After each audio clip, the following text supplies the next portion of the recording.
a flash of lightning and a rumble of thunder. But what exactly are these spectacular occurrences? In 1752, Benjamin Franklin discovered that lightning was caused by powerful electrical discharges in clouds. He wasn't the first person to discover electricity, or the first to think that lightning was made of it. But he did prove it to be the case by flying a kite during a thunderstorm. Luckily, his kite wasn't actually struck by lightning, because it would have fried him in his boots.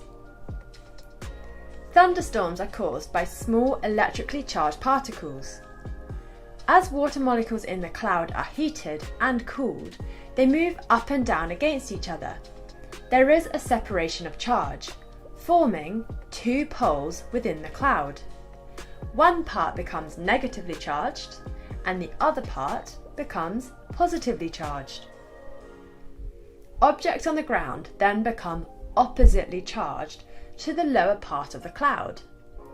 This imbalance tries to resolve itself by passing current between the differently charged poles.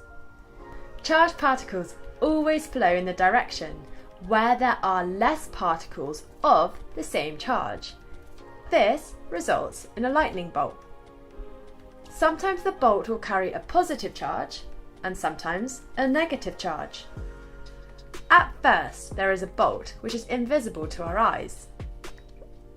When the invisible lightning bolt gets close enough to the ground, there is a powerful discharge of energy. So powerful, in fact, that it results in an electrical arc. And this is the lightning bolt that we see. The electrical arc of the lightning bolt heats the surrounding air to extreme temperatures. In fact, the air around can be heated to 5 times hotter than the sun. This heat causes the surrounding air to rapidly expand and vibrate, which is the rumbling thunder that we hear.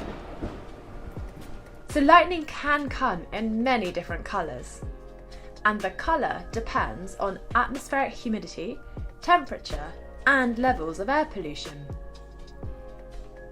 Lightning also transports massive amounts of energy, 5 times hotter than the sun, so that makes sense. Each bolt carries about 10 billion watts. That's enough power for 32 million people a year. 10 billion watts per bolt, and given that 50 bolts strike the Earth's surface every single second, means the power of lightning is extraordinary and dangerous. Over 2,000 people a year are killed by lightning. So extracting electricity from lightning sounds like a good idea, right? Well, in reality, predicting where the lightning is going to hit to have our equipment is nearly impossible. We'd need to develop technology that can conduct and store this amount of instantaneous power. The equipment has been predicted to cost over $90 trillion US, which is actually all the money in the world. And we don't know if the lightning bolt is going to be positively or negatively charged, and so our equipment would need to cover both possibilities. However, scientists are still trying to see if they can harness lightning electricity. Why not? You might as well try. So, we've seen that lightning is an electrical discharge caused by imbalance between storm clouds and the ground. Thunder is then the heating and vibrations of the surrounding air particles. Given how powerful and common lightning is, our cars, houses and aeroplanes are protected from lightning.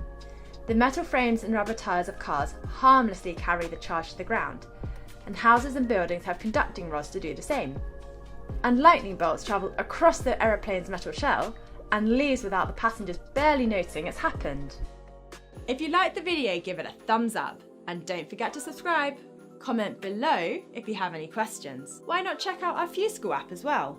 Until next time.